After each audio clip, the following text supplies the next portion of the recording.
हम इंतजार करते हैं। अगर बिना चिरौरा को अगर मान लीजिएगा, कहीं 100 के पीछे जाएंगे, जान लीजिए। अब मेरा मसला नहीं मानिएगा तो क्या होगा आप जानिए, आप लोग जानिए, हम लोग दोस्तों, जब से आरजेडी और जेडीयू का गठबंधन हुआ है, तब से बिहार के मुख्यमंत्री नीतीश कुमार भारतीय जनता पार्टी के खिलाफ कुछ ज्यादा ही बड़े कदम उठाने की बातें करते हैं। आपको बता दें कि जहां एक बार फिर से लोकसभा चुनाव आने वाले हैं, तो इसको लेकर जहां विपक्ष तैयारी कर रहा है, तो वहीं दूसरी तरफ मोदी सरकार भी अपनी पूरी तैयारी करे बैठी है। आपको बता दें कि जहां मोदी सरकार चाह रही है कि इस बार कुछ और ज्यादा सीटें आए, तो वहीं पर बिहार के मुख्यमंत्री नीतीश कुमार लगातार यह प्लानिंग बनाने में लगे हुए कि किस तरह से विपक्ष को एकजुट किया जाए और मोदी सरकार को हराया जाए। आपको बता दें कि आज फिर नीतीश कुमार का एक ऐसा ही बयान वायरल हो रहा, काफी आपने शायद सुना भी होगा। आपको बता दें कि बिहार के मुख्यमंत्री नीतीश कुमार का कहना है कि अगर कांग्रेस मेरी बात मान ले तो भारतीय जनता पार्टी को 100 सीटों पर ही समेट सकते हैं। ऐसा दावा कर रहे हैं बिहार के मुख्यमंत्री नीतीश कुमार। और ऐसा ही दावा बिहार के उप मुख्यमंत्री तेजस्वी यादव भी कर रहे हैं। वो कह रहे हैं कि मैं कांग्रेस से अपील करता हूं कि आप सभी विपक्षी दलों को एकजुट करें। ये अपील कर रहे हैं बिहार के मुख्यमंत्री और उप मुख्यमंत्री, क्योंकि जिस तरह से भारतीय जनता पार्टी लगातार बढ़ती जा रही है आगे, तो इस करके सभी पार्टियों को डर सता रहा है। कभी ईडी, कभी आईटी, कभी सीबीआई, कभी कुछ, पता नहीं कितनी जांच एजेंसियां पीछे लगा रखी है। मान के चलो कि ऐसी कोई जांच एजेंसी है ही नहीं जो विपक्ष के ऊपर रेड ना मारती हो। आपको बता देंगे जहां भारतीय जनता पार्टी पहली कोशिश करती है कि वो खुद की सरकार बना ले, अगर खुद पूर्ण बहुमत की सरकार नहीं बना पाती, तो फिर वो जोड़ तोड़ की राजनीति अच्छे से करना जानती है। और पिछले कुछ सालों में आपने इसके उदाहरण काफी अच्छे अच्छे देखे होंगे। वो चाहे मध्य प्रदेश की सरकार तोड़ना हो या महाराष्ट्र की सरकार तोड़ना हो, ये तो मान के चलो कि बायास का काम हो गया है। और अब जिस तरह से लोकसभा चुनाव आने वाले 2024 के, तो उसको लेकर भी भाजपा ने कोई कसर नहीं छोड़ दी है, पूरी तैयारी की हुई है। आपको बता देंगे जहां जिस तरह से महाराष्ट्र की सरकार तोड़ी गई थी, उसी तरह अब शिवसेना और शिवसेना का चुनाव चिन्ह भी उद्धव ठाकरे से छिन गया है और वह एकनाथ शिंदे के पास चला गया है।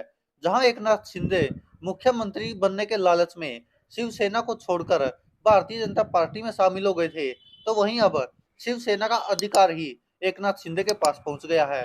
जिसके बाद जो उद्धव ठाकरे है या उद्धव ठाकरे के गुट के जो नेता है, सांसद है, वो बार बार आरोप लगा रहे कि यह लोकतंत्र की हत्या की जा रही है। इससे पहले आपको बता दें कि कांग्रेस नेता राहुल गांधी, प्रियंका गांधी, मल्लिकार्जुन खड़गे, अरविंद केजरीवाल, न जाने कितने नेता है जो भारतीय जनता पार्टी के खिलाफ ये आरोप लगाते रहे कि लोकतंत्र खत्म करने की कगार पर चल रही है मोदी सरकार। ऐसे उनके आरोप है।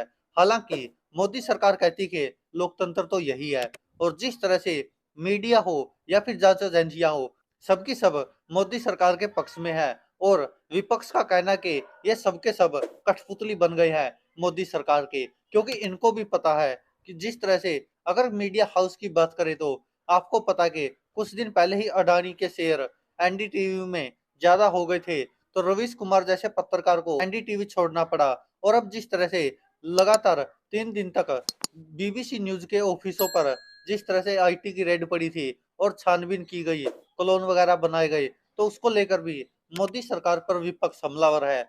वहीं आपको बता दें कि जहां एक तरफ राहुल गांधी ने संसद में जब से अडानी का मुद्दा उठाया है, तब से मोदी सरकार कुछ ज्यादा ही निशाने पर है। और प्रधानमंत्री नरेंद्र मोदी ने कोई जवाब नहीं दिया। इसकी चर्चा विदेशों तक हो रही है। और अब तो विदेशों में भी, वो चाहे अमेरिका के हो या कोई और हो, अमीर लोग भी अब ये कहने लगे कि प्रधानमंत्री नरेंद्र मोदी ने जवाब क्यों नहीं दिया। और अब जिस तरह से अडानी के शेयर गिरते जा रहे हैं, उसको लेकर भी मोदी सरकार गिरती दिख रही है। अब आपको बता दें कि माकपा माले द्वारा आयोजित फांसीवादी हमले के खिलाफ लोकतंत्र और संविधान की रक्षा के लिए व्यापक विपक्षी एकता का निर्माण, इस विषय पर आयोजित राष्ट्रीय कन्वेंशन में नीतीश कुमार ने यह बातें कही थी कि अगर कांग्रेस मेरी बात मान ले और सारे विपक्षी दल एक होकर महागठबंधन करे और उसके बाद भारतीय जनता पार्टी के खिलाफ लड़े तो मैं दावा करता हूं कि 100 से ज्यादा सीटें नहीं आएंगी भाजपा की। वहीं इसी राष्ट्रीय कन्वेंशन में यही दावा बिहार के उप मुख्यमंत्री तेजस्वी यादव ने भी किया है और उन्होंने कांग्रेस से भी अपील की है कि वो बड़ी पार्टी है और उससे अपील की है कि वह विपक्ष के नेताओं को एकजुट करे। और साथ में आपको बता दें कि बिहार के मुख्यमंत्री नीतीश कुमार का नाम बहुत बार लिया जाता है कि वो प्रधानमंत्री बनना चाहते हैं या पीएम के उम्मीदवार है, तो इस पर नीतीश कुमार ने साफ साफ कहा कि ना वो ऐसी इच्छा रखते हैं और ना ही वो उसके उम्मीदवार है। नीतीश कुमार ने ये तक कह दिया कि एक बार भाजपा को हरा दो, उसके बाद हम सब मिलकर अपने आप तय कर लेंगे कि आखिरकार प्रधानमंत्री कौन बनेगा, लेकिन भारतीय जनता पार्टी को हराना जरूरी है। आपको बता दें कि एक बार कयास लगाए जा रहे थे कि नीतीश कुमार वापिस आरजेडी और जेडीयू का गठबंधन तोड़ देंगे और भारतीय जनता पार्टी के साथ गठबंधन कर सकते हैं। तो इसके बाद नीतीश कुमार ने कहा था कि मैं मर जाऊंगा लेकिन भाजपा के साथ नहीं जाऊंगा। आपको बता दें कि अब वही नीतीश कुमार बार बार यह कदम उठाने की कोशिश कर रहे हैं कि किसी तरह से विपक्ष को एकजुट किया जाए और भाजपा के खिलाफ लड़ा जाए। दोस्तों, इस पर आप क्या कहते हैं? अपनी राय कमेंट बॉक्स में जरूर दीजिएगा। क्या वास्तव में लोकतंत्र खतरे में है या फिर महागठबंधन या विपक्ष सभी पार्टियां डरी हुई है कि भाजपा दोबारा से फिर लोकसभा में आने वाली है?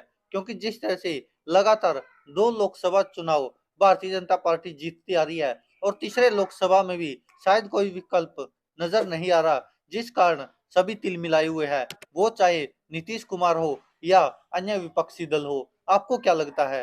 दोस्तों, कमेंट करके जरूर बताएं। धन्यवाद। देखते रहिए सच की आवाज। तो हम तो कांग्रेस के नेता लोगों से भी सब कर ही दिए। अभी तो बहुत अच्छा यात्रा हो गया, तो यात्रा तो बहुत अच्छा हो गया, लेकिन अब इसके आगे थोड़ा सोच लीजिए। हम तो उसी के लिए इंतजार कर रहे हैं। जब तक हम तो जाके दोनों को कह ही दिए हैं, हम कह दिए हैं कि भाई सोच लीजिए आगे, तो जो कहिएगा। अब बाकी अन्य पार्टियों का फोन आ रहा है और सब लोग कह रहे हैं कि बाकी लोगों का सबका मीटिंग कीजिए, एक साथ बैठिए, तब जान लीजिए हम वेट कर रहे हैं खाली। अब आप लोग इतना जल्दी, हम इसीलिए हम वेट कर रहे हैं। नहीं तो बाकी और पार्टियां थी, बहुत सारी पार्टियां एकजुट होने के लिए तैयार बैठी हुई है। लेकिन अब आप सोचिए, हम तो चाहते हैं कि भाई अधिक से अधिक लोग एकजुट हो जाए। ताजा पाए हुए हैं, ताकि के माध्यम से आपके पार्टी के नेतृत्व को हम अनुरोध करेंगे कि जल्दी से जल्दी फैसला करिए और हम लोगों को बुला करके बात कर लीजिए कि कहां कहां और किनके साथ एकजुट होकर के अगला चुनाव लड़ना है। ये जिस दिन फैसला कर दीजिएगा और उसी दिन हम सब लोग एकजुट हो जाएंगे, हम मिल करके लड़ेंगे, तब जान लीजिए आप अच्छी तरह इनसे मुक्ति हो जाएगी। और अगर आप लोग ठीक से सोच करके चलिएगा, जो हम कह रहे हैं शुरू से, हम इंतजार करेंगे। अगर मेरा सुझाव को अगर मान लीजिएगा, कहीं 100 के नीचे जाएंगे, जान लीजिए। अब मेरा बच्चा नहीं मानिएगा तो क्या होगा आप जानिए, आप लोग जानिए। हमको कहते हैं कि जल्दी से जल्दी फैसला करें। हम जो जाके विभिन्न पार्टियों को भी हमने कहा कि भाई अलग अलग मत, तो उन लोग भी बात किया था, कुछ बातें नहीं हुई है। अब तो सब फिर बात करना चाह रहे हैं। तो कृपा करके कहेंगे कि कोई, अगर आप लोग इस बार ये सोच लीजिएगा पूरे देश के हित में, तो आपको भी फायदा होगा और देश को भी। दोस्तों, अगर आप ये वीडियो हमारे फेसबुक पेज पर देख रहे हैं तो यहाँ क्लिक करके फॉलो करें और साथ में इस बेल आइकन पर भी क्लिक करें। अगर दोस्तों आप ये हमारी वीडियो यूट्यूब चैनल पर देख रहे हैं तो कृपया करके इस लाल बटन पर क्लिक करके सब्सक्राइब करें और साथ में इस बेल आइकन पर भी क्लिक करें।